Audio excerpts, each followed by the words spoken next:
Bonjour à tous, ravi de vous retrouver pour une nouvelle leçon, la leçon numéro 7, intitulée « Heureux ceux qui croient ». Je suis avec le pasteur Alain Dubois. Bonjour Alain. Bonjour. Et Willem Kossou. Bonjour Willem. Bonjour à tous. Bonjour à tous, bienvenue à ce partage de la parole. Si vous appréciez toujours ces moments de partage de vidéos, vous connaissez le process, vous likez, vous vous abonnez, et nous sommes là pour discuter toujours dans cette ligne de témoignage, et nous avons du temps devant nous, donc je vous retrouve tout de suite après le générique.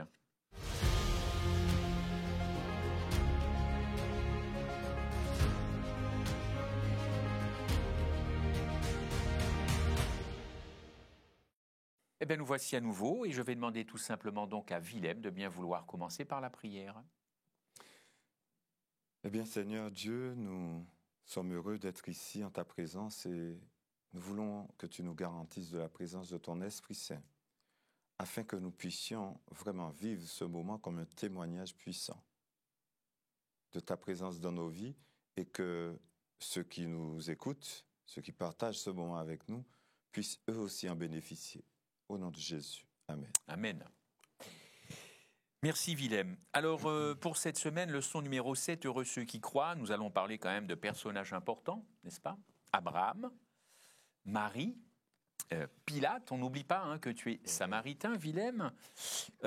Thomas, Thomas, ça sacré personnage Thomas, n'est-ce pas? Et nous, notre témoignage de Jésus, c'est-à-dire nous, puisque nous parlions de conversion la dernière fois.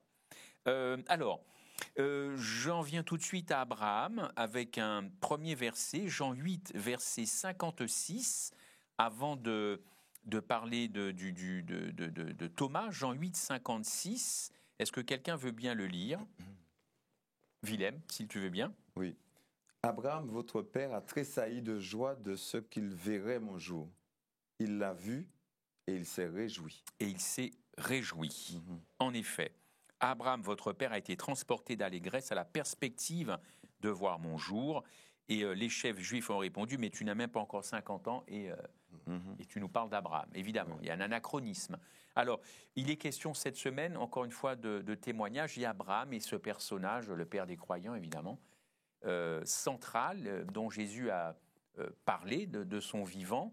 Il faisait très souvent référence donc à Abraham, encore une fois le père du salut, le père des trois religions monothéistes. Et puis, on égrène dans cette semaine d'autres personnages, et je voudrais qu'on aille quand même tout de suite à ce Thomas. Et ce Thomas, c'est le verset fil rouge de cette semaine, en Jean 20, 29. Alors évidemment, Thomas ne reconnaissait pas tout de suite la résurrection du Christ, et Jésus se présente à lui. Est-ce que tu veux nous lire cette phrase très connue, Alain, dans Jean 20, verset 29? Jean 20, 29, parce que tu m'as cru. Parce que tu m'as vu, tu as cru. Heureux ceux qui n'ont pas vu. Ceux qui ont cru sans avoir vu. Voilà, cette phrase qui est très connue. Alors, première question que je vous pose, quelle différence fondamentale vous faites entre la foi d'Abraham, qui est parti, sans voir grand-chose, et celle de Thomas, qui lui absolument réclamait du tangible, comme on dit? Alors, Alain, on commence. Quelle différence fondamentale? Alors, c'est vrai que le texte dit « Abraham crut sans avoir vu », et on pourrait dire que Abraham avait ce qu'on peut appeler l'œil de la foi, parce que si on pose la définition de la foi est une ferme assurance d'une chose qu'on espère, une démonstration de ce qu'on ne voit pas. Donc, et il y a même une partie du texte que j'ai souligné où on voit qu'Abraham a cru que quand il allait donner son fils, quand il lui a demandé d'offrir son fils à Morija, que Dieu allait ressusciter un autre fils, puisque c'était le fils de la promesse. Donc, ce qui m'a frappé, c'est que Abraham déjà croit à la résurrection. Oui. croit déjà à la résurrection. Donc pour lui, il croit à ce qu'il ne voit pas. Maintenant, le texte d'Hébreux dit « Cela lui fut imputé à justice ». En ce qui concerne Thomas, alors peut-être que je ne serai pas tout à fait d'accord avec les idées reçues, mais Thomas, il s'appelle comment? Didyme, Oui. qui signifie jumeau. Hein, en hébreu, je crois qu'il s'appelle, attends,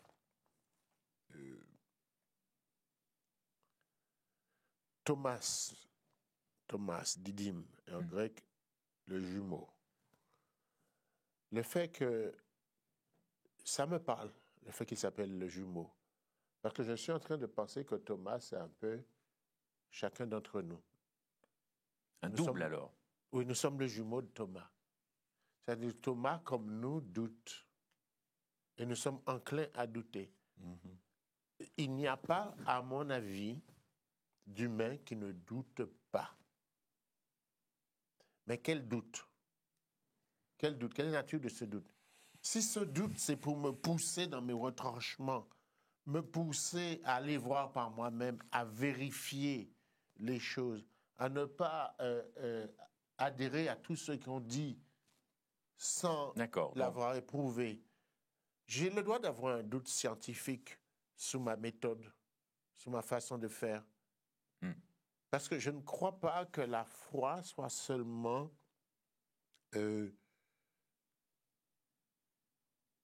une connaissance. En fait, s'il n'y a aucun doute, aucune part de doute dans ma foi, je suis dans la connaissance.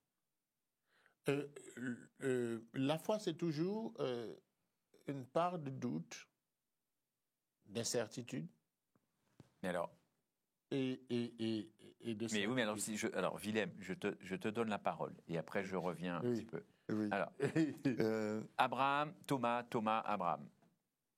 Je dirais qu'Abraham a vécu une expérience forte avec Dieu dans son vécu, ce qui a permis qu'il développe une foi malgré ses doutes. Puisque tout en marchant avec Dieu, il avait confiance en Dieu d'avoir un fils de la promesse. Néanmoins, il a douté, il a cédé pour aller vers Agar pour avoir un autre enfant. Mais Dieu a continué avec lui, a cheminé avec lui. Et alors, il y a une chose que j'apprécie beaucoup dans le verset qu'on a lu. Vas-y. Abraham, votre père a tressailli de joie dans ce qu'il verrait mon jour. Point virgule. Il l'a vu et il s'est réjoui. Alors, nous ne pouvons pas dire qu'il ne l'a pas vu. D'accord. Il a espéré, et c'est la mentalité juive, ça. Lorsque je crois en quelque chose, par la grâce de Dieu, je crois qu'elle est déjà réelle dans ma vie. Et quand tu l'as dit tout à l'heure, Abraham a été au mont Moria pour présenter le sacrifice, il était convaincu qu'il reviendrait avec son fils. Puisqu'il dit à ses serviteurs, nous allons adorer et nous reviendrons. Alors qu'il sait qu'il va exécuter son fils. Le texte des Hébreux au chapitre 11, par rapport à ce que tu dis, Dieu a même le pouvoir de réveiller quelqu'un de la mort. C'est pourquoi Dieu lui a rendu son fils comme celui-ci revenait de la mort. Tandis que Thomas, lui, ne pensait pas que Jésus s'est réveillé de la mort. Oui, alors je vais ajouter une chose par rapport. Je termine rapidement, c'est vrai que je prends du temps. Dans l'expérience de Thomas vis-à-vis d'Abraham, je crois que Thomas est celui, comme tu as dit, je suis le jumeau de Thomas. Aujourd'hui, qui est ressuscité pour me dire qu'effectivement, Jésus pourrait avoir vécu cette expérience de la résurrection? Oui, parce que personne n'a vu Jésus ressuscitant. On l'a vu ressusciter. Oui. D'accord. Mais maintenant, je crois que par rapport à ceux qui douteraient aujourd'hui de l'existence de la résurrection de Jésus, l'expérience, Dieu a permis ce témoignage pour que Thomas vive ce moment, pour que ça devienne une expérience pour moi, pour me permettre de croire à travers l'expérience de Thomas. Thomas, lui, qui n'a pas vu, il a dit, il faut que je touche. Maintenant, le toucher de Thomas, je suis son jumeau. Je crois parce que Thomas a touché Jésus. D'accord. Mais la finalité avec Thomas, c'est quoi? C'est que Thomas, malgré ce doute-là, Oui. a confessé, Seigneur, mon Dieu. Alors, ouais. Donc ça veut dire que si on parle de Thomas, mais on peut prendre l'exemple de cet homme dont le disciple n'arrivait pas à chasser le démon. Mhm. Et Jésus lui a dit, Seigneur, si tu peux, fais quelque chose. Et lui dit, comment tu dis si tu peux? Et cet homme répond, je crois, viens au secours de mon incrédulité. Mhm. Donc, et nous incarnons presque tous ce mélange de conviction profonde Et de doute, alors. et de doute, Bon. mais qui ne nous Alors, perd pas. Attention. Oui, mais voilà, parce que je voudrais en venir. Oui, Alors, oui. parce que moi, si Attends, je vous mais je suis, vais il y a pas un doute laisser raisonnable. non. Si je vous suis, il y a un doute Oui. raisonnable. Il y a Et un pourtant, doute Jésus a qui est dit raisonnable. à Thomas, heureux ceux qui n'ont pas vu et qui ont cru. Ah, Oui. C'est quand même Jésus qui dit ça. Mhm. Donc, faut-il absolument voir pour croire? Ou alors, on peut s'abstenir de voir et de croire avant. Pour moi, il y a une gradation dans les choses. D'accord. C'est-à-dire Parce que Abraham, déjà homme beaucoup plus mature avec une plus grande expérience, a eu sa façon de croire. Parce qu'au départ, Abraham lui-même, c'était un marchand d'idoles. Hein. c'est un idolâtre, un païen. Oui, Non, tout à fait, un païen. oui. Donc, c'était un païen. Abraham. Il a eu une période où il ne oui. croyait Oui. pas. Abraham, oui. Et la Abraham. vie de chacun a un développement qu'on ne peut pas calquer à toute vie. D'accord. Elle n'est pas normative. Mhm. Donc, Thomas, je pense que l'expérience de Thomas Oui. nous est parvenue pour nous faire comprendre que seule la rationalité ne répond pas de la foi. D'accord. On peut Seul s'en... l'humain, par ses propres moyens, et le fini ne peut pas mesurer l'infini de Dieu. Je C'était comprends, le problème bien de sûr, Thomas. Bien sûr. Mais nous avons tous cette part de doute. D'accord. Et il est important de s'interroger et de douter de soi-même, de sa méthode, Ça, de d'accord. sa Donc, toi, manière de comprendre Ok. l'évangile. On reviendra peut-être tout à Parce l'heure que, sur le attends, doute, Alain. Même Jean, Il tient. même Jean a envoyé ses disciples demander à Jésus, es-tu le prophète qui devait venir? Parfois, nous sommes placés dans des situations Oui, qui sont telles on entend bien. Alors, on va revenir sur que le nous doute, si vous pouvons voulez bien. vaciller. On va Mais- revenir mais sur le doute. Nous ne vacillons pas sur l'essentiel. D'accord. J'entends Parce bien. que Dieu Marie. vient à notre secours. Parlons de Marie maintenant, parce que je voudrais vous entendre là-dessus. Quelle belle histoire, en effet, de cette Marie. Donc, on est évidemment avec Marthe, Marie, Lazare. Il y a ce fameux repas, une histoire qui est très bien racontée en Jean 12, versets 1 à 3. Marie-Madeleine, le nard répandu sur les cheveux, sur les pieds. Quelle belle histoire, merveilleuse, touchante, terrible, que j'aime beaucoup lire et relire, j'espère comme vous. Et cette phrase en Jean 12, 7, verset 8, est-ce que Willem, tu peux la lire? On va pas tout raconter. Jean 12, ouais, 7 et 8, et la suite, ce sera ma question. C'est Jésus qui parle. Mais Jésus dit, laisse-la garder ce parfum pour le jour de ma sépulture. Vous avez toujours les pauvres avec vous, mais vous ne m'avez pas toujours. Voilà. C'est très sentencieux de la part de Jésus. Hein. Les pauvres, vous les avez toujours, et j'ai même envie de rajouter, nous les avons aussi encore, mais moi, vous ne m'avez pas toujours. Question, Willem, qu'est-ce que Jésus cherche à dire à son auditoire? Est-ce qu'il ne cherche pas à établir des priorités? Enfin, comment toi, tu vois cette réponse un peu cinglante, hein? Vous aurez les pauvres, mais moi, vous ne m'avez pas toujours. Jésus essaie de mettre, pour moi part, Oui. une certaine priorité par rapport au quotidien. Souvent qu'on peut espérer que la communauté puisse vivre et qui n'est pas souvent réel dans la vie de chacun. Nous parlons de doute. Il est question de doute. Hein? Peut-on dire aujourd'hui que les chrétiens, peu importe la dénomination, Oui. les chrétiens puissent douter de la messianité de Dieu, de Jésus, de la divinité de Jésus, vis-à-vis de leur relation avec Dieu ou de leur relation entre frères et sœurs de l'Église. La réalité, c'est qu'aujourd'hui, beaucoup de personnes, beaucoup de chrétiens commencent à perdre la face. On a l'histoire du panafricanisme aujourd'hui qui touche de plus en plus certains chrétiens qui finissent par rejeter l'identité de Jésus. C'est un vrai problème. Alors que ces personnes ont passé leur existence à louer Dieu, à adorer Dieu. Alors, la priorité, quelle était la priorité de cette femme en versant ce parfum? Ce parfum qui coûtait cher, qui coûtait, on sait tout cela. Elle a voulu élever Jésus au rang qu'il est, son Dieu, celui qui a changé sa vie.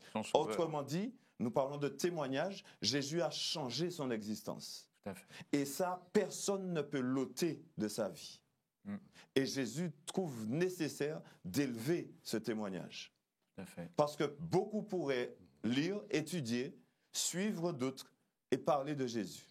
Mais vivre une relation avec Jésus pour dénoter ce qu'est Jésus dans ma vie, c'est personnel. Tout à fait. Alain, cette rencontre, cette phrase. Cette phrase, pour moi, selon Jésus, nous apprend à hiérarchiser nos valeurs. Beaucoup de choses sont importantes, mais il faut savoir les hiérarchiser. Cette histoire rappelle aussi la discussion entre Jésus, Marthe et Marie. Marie a choisi la bonne place, qui ne lui sera point ôtée. Marthe, tu t'inquiètes pour peu de choses. C'est pas que ce que Marthe fait, l'hospitalité qui est promue dans la Bible, est mauvais. C'est pas que... Mais il y a un temps pour chaque chose a son temps. Et pour moi, cette déclaration fait aussi partie de ce qu'on appelle les déclarations difficiles de Jésus. Quand il dit celui qui est moi, son père, sa mère, sa femme, ou son enfant, plus que moi n'est pas digne de moi. Il met un super. Ou alors laisser les il ne dit morts. pas qu'il ne faut pas l'aimer. Mais Jésus est en train de dire que face à l'appel de Dieu, face à l'appel du Christ pour un individu, aucun argument ne saurait être avancé, aucun autre argument ne peut être opposable à l'appel de Dieu qui est prioritaire sur tous les appels, tout ce qu'on a fait. D'ailleurs, Jésus même ironise un petit peu en disant « Vous aurez toujours les pauvres avec vous ». Parce que ce n'est pas le souci des pauvres qui provoque cette réaction de Judas. Ce n'est pas le souci des pauvres. Tout à fait, c'est plutôt le... manière de dire, vous avez toujours des pauvres, vous n'avez pas fait davantage. Mais aujourd'hui, vous avez encore plus que le pauvre, là. D'accord, très bien. Merci en tout cas. Et en effet... On souligne souvent d'ailleurs que c'est... On souligne Judas a dit cela, mais quand on regarde bien, c'était la mentalité des disciples en général. Oui. Ils pensaient qu'on aurait pu garder cet argent. Absolument. Aujourd'hui, on dirait, est-ce qu'on ne pourrait pas donner cet argent à DRA, par exemple? Eh oui. Ou quelle fondation? Fondation de France ou les Restos du Cœur. Je pense qu'on trouverait des trésoriers. On trouverait des trésoriers pour ça, je pense. Oui. Bon, on n'a rien contre les trésoriers, mais Judas en était un. Jésus a décelé l'acte prophétique. Tout à fait, dans le geste de cette femme. Et c'est-à-dire que l'homme regarde à ce qu'il faut appeler les yeux, mais Jésus voit au-delà. Il voit bien au-delà. Et ce qui est invisible, l'essentiel est invisible à l'œil. Tout à fait. D'ailleurs, cette rencontre, c'est une histoire qui sera racontée jusqu'à la fin. Donc, ça aussi, plus que de grands discours. Pour servir de témoignage. Voilà, parce que témoignage. si aujourd'hui, je suis pointé du doigt par rapport à ma relation avec Dieu et ce que je fais pour élever Dieu, c'est ça. Ben, de la même manière, je peux trouver des disciples qui soient en train de m'invectiver de toutes sortes de choses. Je peux trouver énormément de personnes qui soient contre moi. Mais en tout cas, moi, je choisis d'élever mon Dieu au rang de qui il est pour moi. Absolument. On avance. Alors, on a, comme je vous l'ai dit, on a plusieurs personnages. On va arriver à Pilate, puis on reviendra peut-être un petit peu tout à l'heure sur Thomas et le doute. Pilate, sacré personnage. Pilate, quelques petites recherches. Écoutez, bon, je ne sais pas que je veux exonérer Pilate, mais Pilate dirigeait la Judée. Je vous apprends rien. Et la Judée, quand on regarde un petit peu, c'était un territoire très difficile pour les Romains. Rome, vu de Rome, la Judée, c'était assez compliqué. Et ben voilà, il se trouve que ce Pilate est là. Et alors à l'époque, c'était Tibère qui avait nommé Pilate. Pilate avait comme réputation d'être sévère et dur. On connaît cette histoire, ce dialogue avec Jésus et cette grande phrase « Qu'est-ce que la vérité ?» Alors on ne va pas forcément parler de cela, mais puisque vous connaissez cette histoire entre Pilate et Jésus, moi j'ai une question à vous poser. Non pas le doute, mais Pilate a reconnu l'innocence de Jésus, n'est-ce pas? Et pourtant, il l'a condamné à mort. Bon, très bien. On voit le tableau, la pression des chefs religieux juifs, la foule, un face-à-face, l'épouse de Pilate aussi, hein, elle n'est pas très loin. Moi, j'ai une question à vous poser. Comment ne pas céder à la pression populaire sous toutes ses formes? Je ne suis pas compliqué. Quand on défend ses convictions, comment ne pas céder à la pression quand on défend telle ou telle conviction, par exemple sur le sabbat ou autre valeur chrétienne. Voilà, pour ouvrir un peu le spectre. La pression populaire est là, elle pesait sur les épaules de Pilate, Rome pesait sur les épaules de Pilate, le Sanhédrin pesait sur les épaules de Pilate, il n'a trouvé rien d'irrépréhensible. Alors moi, si j'étais pas croyant, je dirais, bon, vous allez me sortir, monsieur le pasteur, que c'était la prophétie. Bon, si on sort de ce cadre prophétique que Jésus devait être condamné, comment ne pas résister comment vous faites pour ne pas résister à des pressions populaires quand on a des convictions à défendre? Voilà, c'est ça ma question. Je crois qu'il est bon d'aller au bout de ce qu'on a décidé, mais il n'est pas toujours bon d'aller jusqu'à la mort par rapport à ses convictions, parce que nos convictions peuvent mourir avec nous. Sûrement. Enfin. Et je crois aussi qu'il faut apprendre à analyser, distinguer, questionner ses convictions. Parce que la conviction à elle seule ne suffit pas. Il faut le discernement de l'esprit. Et je crois que dans le cas de Pilate, sa femme lui avait révélé quelque chose au sujet de Jésus. Il me semble. Et il n'a pas été à l'écoute de l'esprit. Ce ne sont pas nos convictions seules qui doivent nous diriger.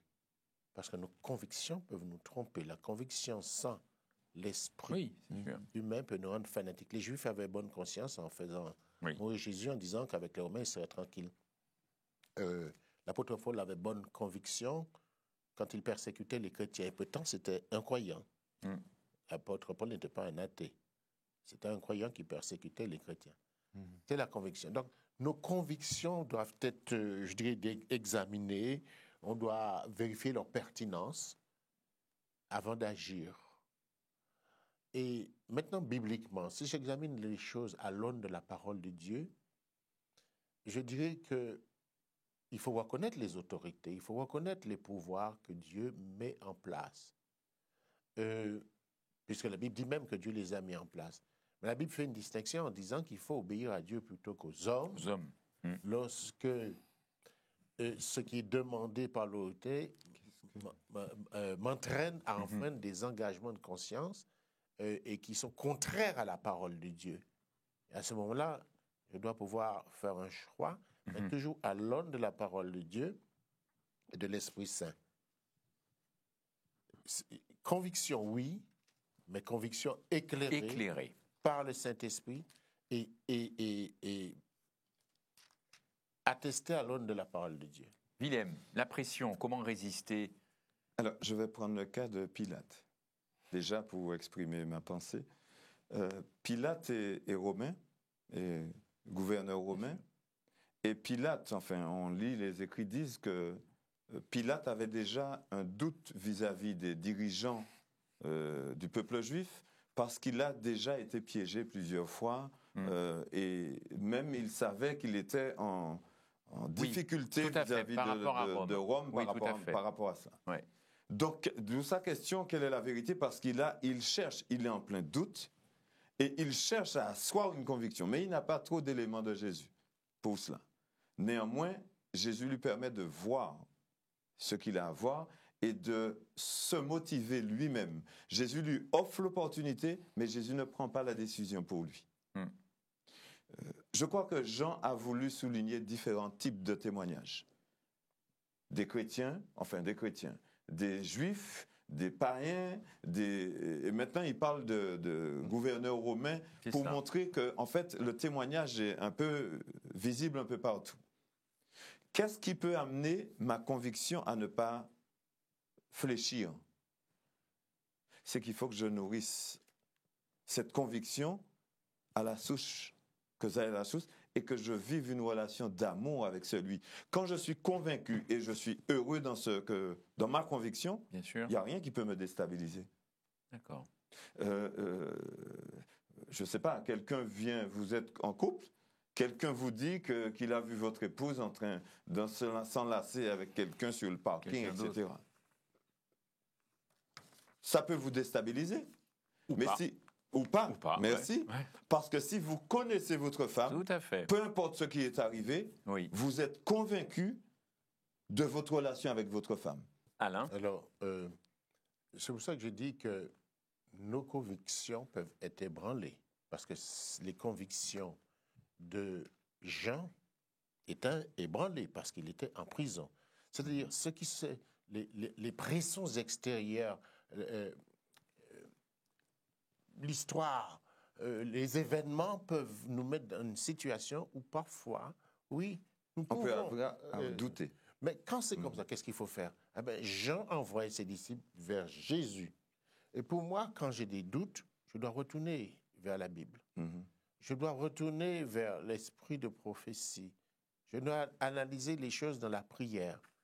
Parce que, justement, Dieu a son temps, qui n'est pas le nôtre, il fait chaque chose en son temps, et oui, nous serons ébranlés. Et d'ailleurs, la préoccupation de Jésus, c'est celle-là, quand le Fils de l'homme viendra, trouvera-t-il de la foi sur la terre. Notre foi est sans cesse ébranlée, nos convictions sont ébranlées. Beaucoup de nouveautés et dans l'enseignement de l'éducation nationale ébranlent les convictions de nos enfants à l'école. Je dis de nouveautés. Nous vivons à une époque de certaines valeurs. Nous vivons une époque de troubles. Et forcément, nous aurons à faire face à différentes pressions qui nous amènera forcément au doute. Vous sondez les Écritures parce que vous pensez avoir en elles la vie éternelle. Et ce sont elles qui rendent témoignage. Ce sont elles qui rendent témoignage de moi. Donc, si je doute, je dois retourner à la source. D'accord. Petite citation d'Ellen White, puisque tu parles de... Dieu ne nous demande jamais de croire sans donner à notre foi des preuves suffisantes. Bon, je pense qu'on est d'accord. Son existence, son caractère, la véracité de sa parole, tout cela est établi par des témoignages. Nous y sommes, qui en appellent évidemment notre raison. Et ces témoignages sont abondants. Toutefois, Dieu n'a jamais enlevé la possibilité du doute. Notre foi doit reposer sur des preuves et non sur démonstrations. D'accord. Alors, j'entends ce que dit Ellen White, mais pour conclure, quand même une citation de Martin Luther qui a dit que le doute, c'est la prostituée du diable. Alors, si j'entends tout le monde, y aurait-il des doutes acceptables, raisonnables, ou des doutes qu'il faudrait fuir le plus vite possible afin de ne pas tomber dans le terrain du diable? Willem. Alors, il est sûr, tu as donné la réponse dans ta question. Il est sûr que dès lors que nous doutons, nous devons rechercher au fond de nous-mêmes le socle qui pourrait nous permettre de rester debout. Parce qu'un homme qui doute ne vaut plus rien du tout. On est ballotté de tout vent. C'est ça.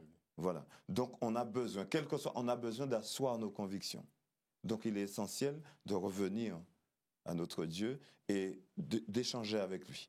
Et surtout, de ne pas céder à la tentation de faire comme Pilate, de plaire à tous.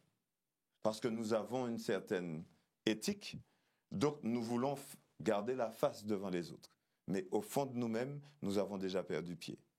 Donc, allons à Jésus, c'est lui le consommateur de notre foi. C'est lui qui va nourrir notre foi et la faire grandir.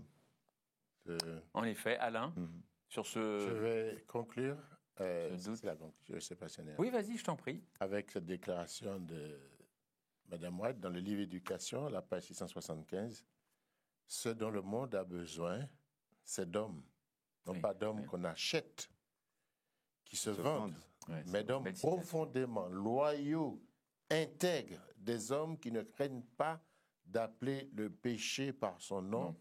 des hommes dont la conscience soit aussi fidèle à son devoir que la boussole est au pôle, des hommes qui défendraient la justice et la vérité, même si l'univers Ouais, tout à s'effondrait. fait. Très belle Mhm. citation. Ouais. On sait que Ouais. Jean-Baptiste a eu cette conviction-là, il a payé de sa Euh, vie. J'aimerais faire Attends, la et je transition termine entre en les deux. disant- Mhm. Je Alors- termine en disant, Oui, oui. je crois, viens au secours de mon incrédulité. Amen. D'accord, très bien. Willem. J'aimerais qu'on fasse quand même la transition entre les deux situations que vous avez citées, celle de Sir White et toi aussi, Oui, pour souligner simplement que si aujourd'hui, dans notre cheminement avec Dieu, il nous arrive forcément de douter, que ceux qui se retrouvent dans cet état de doute ne puissent pas penser qu'il n'y a pas de possibilité de s'en sortir. voilà, Dieu c'est ça. vient Ça, au c'est très secours de important. Oui, notre absolument. doute, comme il l'a fait pour Thomas Oui, oui, Amen. tout à fait, Amen. tout à fait, Ouais. absolument, et pour cet homme qui demandait la guérison de son fils. absolument. Amen. Eh bien, écoutez, nous allons vous laisser. Vous pouvez continuer d'ailleurs d'étudier ce très beau livre, en tout cas, ces très belles leçons. Merci Alain, merci Willem pour ce temps de partage. Et nous vous souhaitons une bonne continuation dans l'étude de la parole de Dieu. Et on se dit à très bientôt. Au revoir. Au revoir. Bientôt. À Au bientôt. revoir. Au revoir. Mhm.